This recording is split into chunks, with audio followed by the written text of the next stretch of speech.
지난주에 저희 큰아들이 미국에서 살고 있는데 마지막 가기 전에 강원도 고석정을 한번 보고자 해서 보고 오는 길에 지나오는 길에 저녁 먹고 가자 해서 고모리에 있는 오리가 찜한 집이 있더라고요. 우리 교우가 하는 집인데 그 오리가 찜한 집에 가서 식사를 하는데 제일 먼저 오리 거기 나와요. 쌈 싸먹는 거 오리 수육이 나오는데 수육을 얼마나 부드럽게 했는지 기가 막히더라고. 기름이 잘잘잘 흐르는데 상추에다 깻잎에다가 또 마늘 한쪽 슬러시한 걸 싹 넣고 그걸 한 입 넣는 순간 내가 이 땅에 살고 있나 하는 정도로 맛있더라고요. 오늘 금식 오신 분들에게 추천하는 바입니다. 열흘 금식하느라고 얼마나 수고하십니까? 금식 후에 이렇게 맛있는 집이 있다는 걸, 그걸로 끝나는 게 아니라 그 다음 백숙이 나오더라고요. 이만한 나오는데 부들부들한 백숙에다가 능이버섯에다가 은행에다가 밤에다가 이걸 쫙 넣어가지고 기가 막히더라고요. 그걸로 끝나는 줄 알았더니 마지막에는 기가 막힌 누룽지가 나오는데 그런 걸 먹어본 적이 없는 정도로 맛이 너무 좋더라고요. 그날 한 분은 정말 행복한 하루가 마무리되는 순간이었습니다. 오리가 찜한 집 고모리에 치시면 나옵니다. 3개월 후에 드실 수 있습니다. 축복합니다. 오늘 금식 여러분 진심으로 환영합니다. 우리는 감사의 계절을 지나고 있습니다. 각 나라마다 속담들이 다 있는데 속담이 주는 교훈이 참 대단하지요. 노르웨이의 속담 중에 기가 막힌 속담이 하나 있더라고요. 거기에 보니까 정말 우리가 배워야 할 속담이 하나 있는데, 감사하는 마음에는 사탄이 씨를 뿌릴 수 없다. 뭐 하는 마음에는요? 감사하는 마음에는 사탄이 씨를 뿌릴 수 없다는 거예요.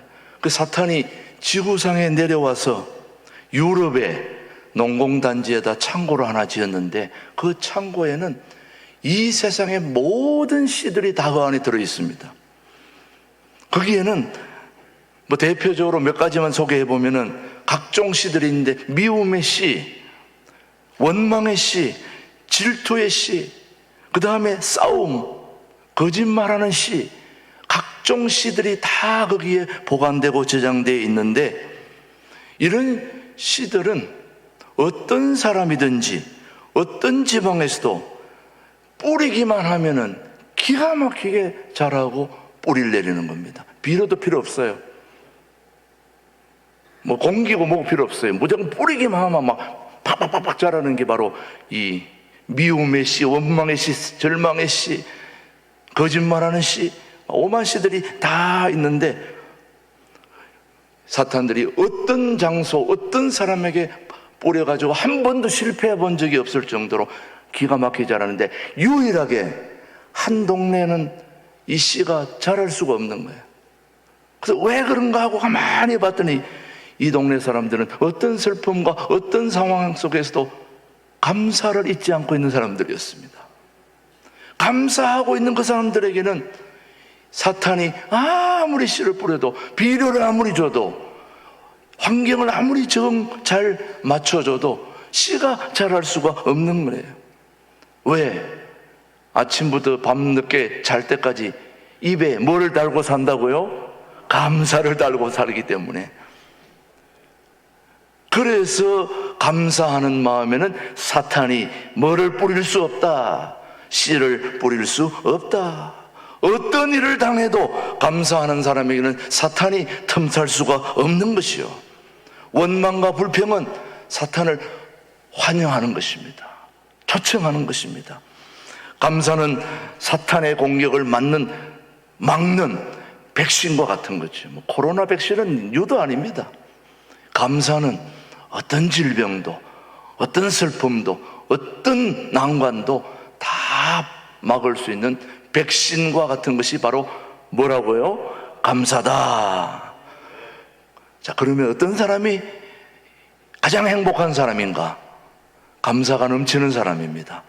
넘치는 감사가 있는 사람이 이 세상에 가장 행복한 사람입니다. 뭐가 넘치는 사람요? 감사가 넘치는 사람. 그러면 그런 사람들은 어떤 사람들인가 도대체? 감사가 넘치는 사람들은 어떤 사람들인가? 감사가 넘치는 사람들의 특징이 있더라고요. 오늘 그거를 여러분이 한번 살피면서 여러분들도 감사할 수 있게 되기를 축복합니다. 첫 번째, 어떤 사람이 감사가 넘치는 사람이냐? 건강한 사람입니다. 뭐한 사람요? 건강한 사람. 건강한 사람들은 감사해요. 육체적 건강만이 건강이 아닙니다. 이거는 마음의 건강입니다. 한 걸음 더 나아가서 영혼의 건강이죠. 영혼이 건강한 사람은 육체적 연약함을 초월합니다. 극복하는 거예요. 여러분들은 건강의 정의를 어떻게 내리십니까? 여러분이 잘 아시는 폴 트레니에는 건강의 정의를 이렇게 내리고 있습니다. 참 마음에 들더라고요. 이분이 내린 건강의 정의. 이분은 이렇게 얘기했습니다. 건강이라는 병이 없다는 것만을 말하지 않는다. 건강이란 병이 없다는 것만을 말하지 않는다. 건강은 삶의 질적 문제다. 육체적, 정신적, 그리고 영적으로 구김살이 없는 것을 말한다. 여러분, 구김살이 있는 옷은 어디 가서 주름을 제거해야 돼요. 구김살을 세탁소 가서 구김살을 제거해야 되지만, 우리 마음의 주름살, 영혼의 구김살은 영적 세탁소인 하나님 앞으로, 교회 앞으로, 말씀 앞으로, 기도 앞으로, 찬양 앞으로 와서 쫙 펴가지고 가야 되는 거죠, 여러분. 건강한 사람은 감사하는 사람이고, 감사하는 사람은 건강한 사람입니다.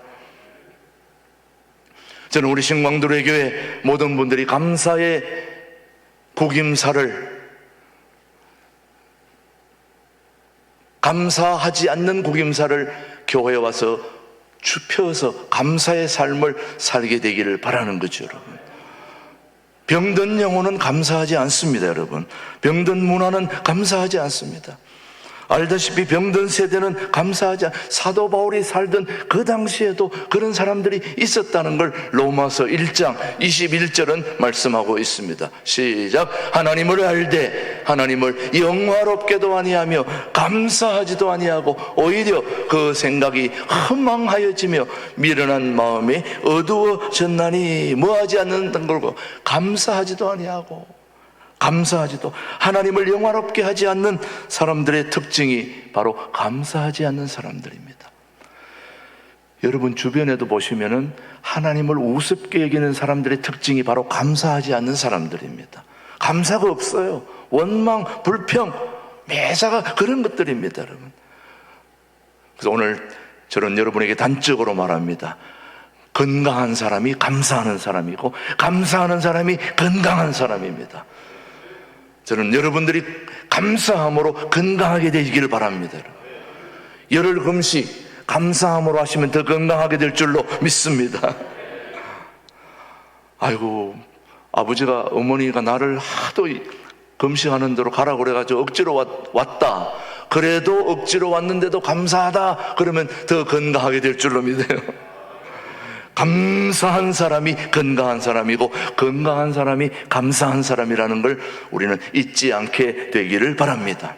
두 번째, 감사가 넘치는 사람은 겸손한 사람입니다. 겸손한 사람. 감사하는 사람의 공통점은 겸손에 있습니다. 우리가 알다시피 겸손한 사람은 자족할 줄 알거든요. 교만한 사람은 자족하지 못합니다.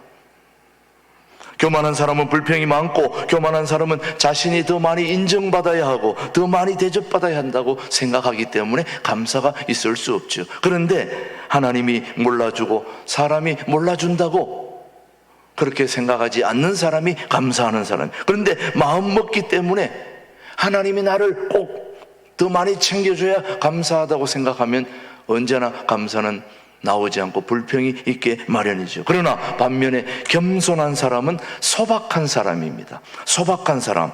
소박한 사람은 마음이 좋은 사람이죠. 착한 마음입니다. 겸손이란 성공한 후에도 소박함을 유지할 줄 아는 인격.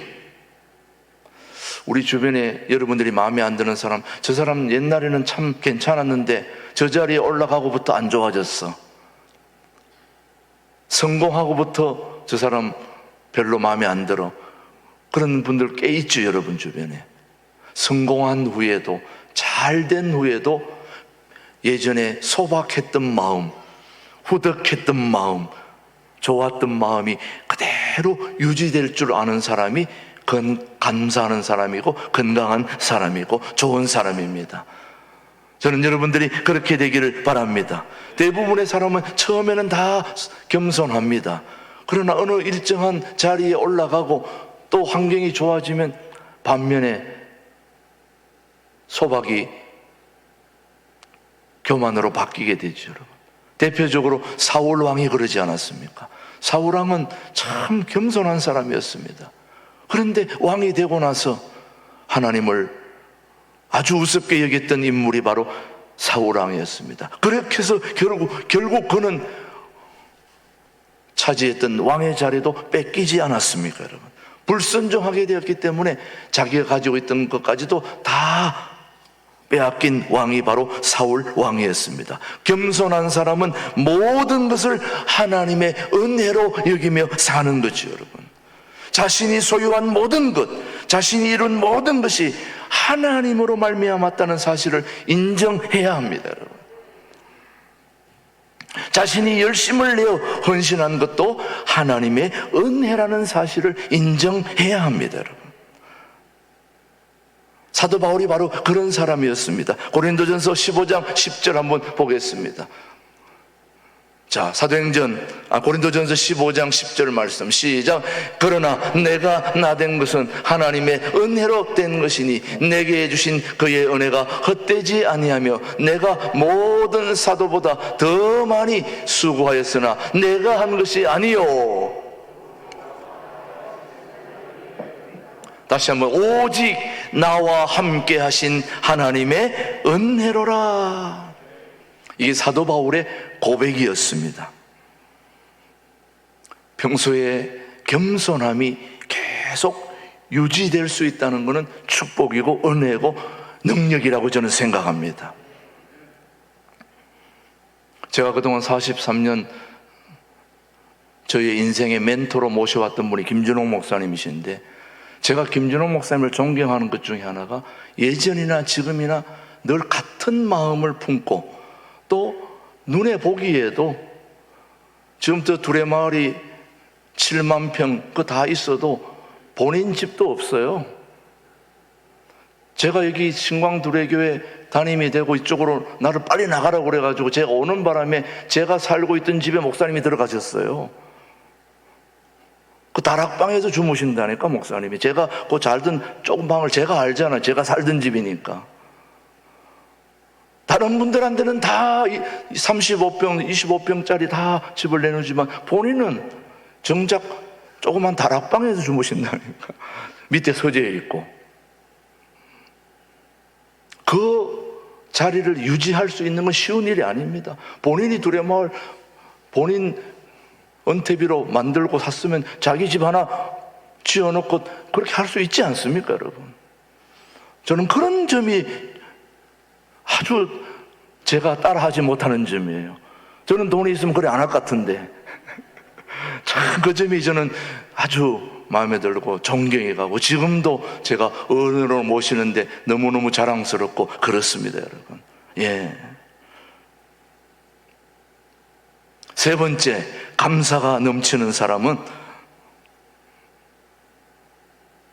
믿음의 사람입니다. 두 번째, 감사가 넘치는 사람은 무슨 사람이라고 그랬죠?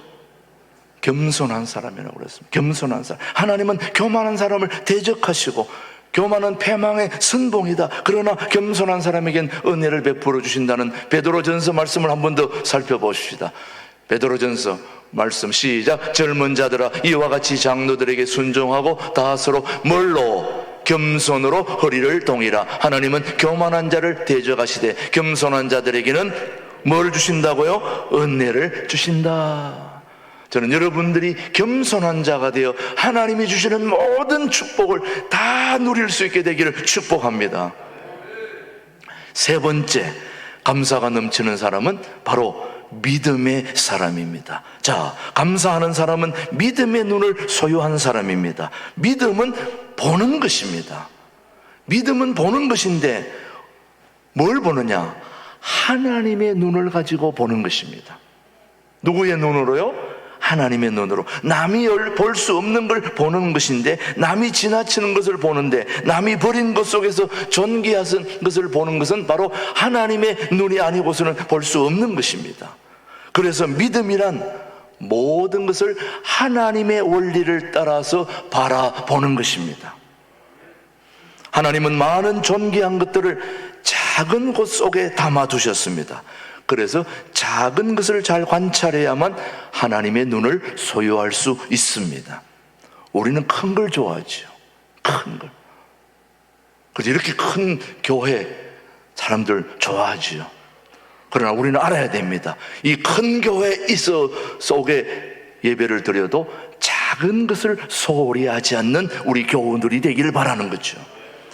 마가복음 4장 31절 한번 보십시오. 우리 주님의 마음, 시작. 겨자씨 한 알과 같으니 땅에 심길 때에는 땅 위의 모든 씨보다 적다 크다. 작은 것이로되. 예수님은 이 세상에 작은 씨앗으로 오셨습니다. 하나님이 아브라함에게 약속하신 씨앗이 바로 예수님입니다. 예수님은 작은 씨앗으로 오셨지만 예수님 안에는 인류 구원의 전체 계획이 담겨 있습니다. 이런 미래를 볼 줄 아는 사람만이 감사할 수 있는 거죠, 여러분. 예수님은 작은 씨로 오셨지만 예수님의 마음에는 인류 전체를 구원하는 원대한 계획을 가지고 계셨다는 거죠. 이게 바로 믿음의 눈이라는 거죠. 믿음의 눈으로 본다는 것은 세상 사람들과 보는 눈과는 완전히 다른 것입니다. 질적으로. 예수님은 모든 문제를 기적을 창조하는 재료로 보셨습니다. 고통과 고난과 역경을 하나님의 영광을 드러내는 재료로 보았기 때문에 보리떡 5개와 물고기 2마리로 작지만 남자 5,000명을 먹이신 이 엄청난 사건, 이건 하나님만이 하실 수 있는 거죠, 여러분. 그러면서 또 진얼굴로 소경의 눈을 발라서 소경의 눈을 열어주시면서 예수님은 눈으로 보면 모든 것이, 우리 모두가 예수님의 눈으로 보면 감사하지 아니할 것이 하나도 없습니다, 이 세상에. 그래서 믿음의 사람은 범사에 감사하는 거죠. 저는 여러분이 믿음의 사람이 되기를 바랍니다.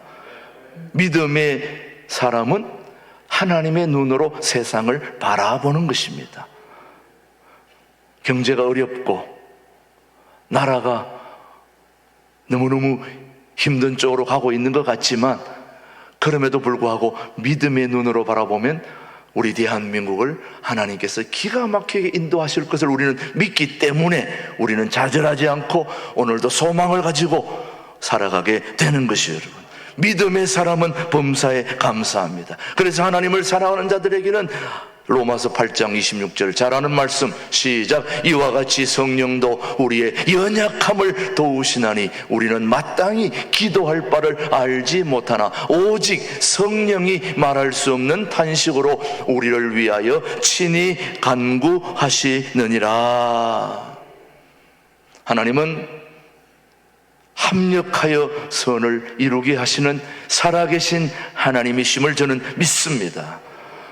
우리 대한민국, 또 우리 신광두레 교회, 우리 두레수도, 우리 모든 가족들을 하나님이 합력하여 아름답게 이끌어 주시리라 믿습니다. 감사가 넘치는 사람은 건강한 사람입니다. 겸손한 사람입니다. 믿음의 사람입니다. 하나 더, 감사는 표현할 줄 알아야 되는 겁니다. 감사는 알고 있는 데서 그치는 게 아니라 표현할 줄 아는 사람이 감사의 사람입니다. 우리가 갖추어야 할 실력 중에 하나는 표현해야 됩니다. 당신은 어떻게 나한테 표현 좀 해봐. 감사하다고. 당신 사랑한다고 표현 좀 해봐. 어떻게 말 한마디를 안 해? 우리 그렇게 살잖아. 감사하는 마음을 가진다는 것은 귀중한 일입니다. 감사하는 마음에서 감사가 나오기 때문에. 그러나 거기에 머물러서는 안 되고 감사를 뭐 해야 된다고요? 표현할 줄 알아요. 감사하는 마음만으로는 우리 삶이 변화되지 않고 감사를 표현하는 순간 우리의 삶이 바뀌는 거예요. 자, 한번 인사해 보십시다. 감사합니다. 감사합니다. 고맙습니다. 벌써 그런 마음 하는 인사하는 순간 얼굴이 확 밝아졌잖아요, 지금. 예. 인사할 때 감사합니다 이렇게 못하잖아요. 감사합니다. 고맙습니다. 누가복음 17장 16절 17절 보십시오. 시작. 예수의 발 아래에 엎드려 감사하니 그는 누구라? 사마리아 사람이라. 예수께서 대답하여 이르시되 10사람이 다 깨끗함을 받지 아니하였느냐? 그 9은 어디 있느냐? 자, 10사람이 다 문둥병을 고침받았는데 유일하게 한 사람, 그것도 사람 취급하지 않는 이방 사람, 사마리아 사람만이 하나님 앞에 감사를 뭐 했다는 거죠? 표현했다는 거죠. 표현하니까 예수님이 또 그 사람에게 은혜를 베풀어 주시고 복을 주신 거죠, 여러분요. 그래서 감사를 표현하면 복을 받는 거예요. 여러분의 자녀들도 감사하다는 표현을 하면 용돈이 더 올라가는 거죠. 감사를 축복하면 문이 활짝 열리는 겁니다. 감사는 축복의 문을 열어주는 소중한 마스터 키라는 걸 기억하셔야 됩니다. 오늘 본문을 통하여 바울은 감사함을 넘치게 하라, 넘치게 하라. Thank you so much. 아리가또 고자이마스. 쉐쉐. 오리가도. 막 감사하는 것만 세계 여행할 때에 유일하게 대접받을 수 있는 비결은 땡큐, 감사, 오브리가토, 쉐쉐.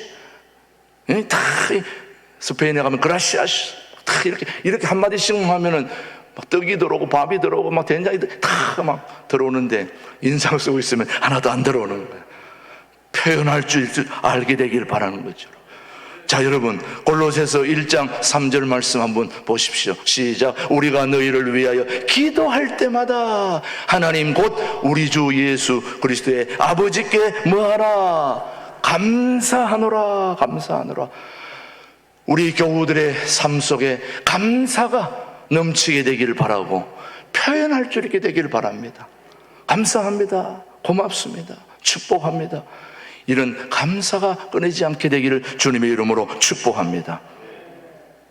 저는 해외에 살 때 이 동두천이라는 데를 처음 와봤습니다. 동자도 몰랐어요. 동자는 제 이름에 동자가 들어있기 때문에 알지만은 최동묵 목사발인데요. 제가 이 동두천이라는 동두천을 와본 적도 없고 처음 와봤는데 더군다나 또 양주는 마찬가지고. 근데 그 양주에 제가 오랫동안 해외에서 살 때에 같이 신앙생활 했던 집사님 한 분이 이 양주에 살고 계셔서 제가 해외에 있을 때 한 번 꼭 한국 나오면 들려주세요 했었는데 제가 올 기회가 없었어요, 그동안. 그런데 마침 두레 수도원에 김준호 목사님이 두레 수도원을 세웠다고 그래서 제가 오는 길에 가다가 그 양주에, 그리고 오래전의 일이죠. 그 양주에 가다가 그 신범이라고, 여러분 뭐 이름은 다 밝히지 않겠습니다만 그 가정이 저희들이 괌에서 같이 해외에서 신앙생활 했던 인물인데 어느 날 한국으로 나오게 돼가지고 이제 그 집에 들러서 식사를 하고 대접을 받고 이제 그렇게 하는 도중에 그분이 하는 말씀이 목사님, 그동안 원망했는데 이제는 감사해요. 이 한마디를 표현하시더라고요. 그동안 뭐 했는데? 원망했는데 이제는 감사해요. 그 가정은 굉장히 슬픈 사연을 가지고 있습니다. 해외에서 살 때, 여러분 해외에서 살아보신 분들 알겠지만은 불법 체류자, 이거 한번 낙인이 찍히면은 정상적인 삶을 살 수가 없습니다. 그 가정이 우리 교회에서 얼마나 그 집사님이 신앙생활을 잘하고 또 주방에서 봉사를 얼마나 많이 하고 하여튼 교회 굳은 일은 다 했던 그분이었어요.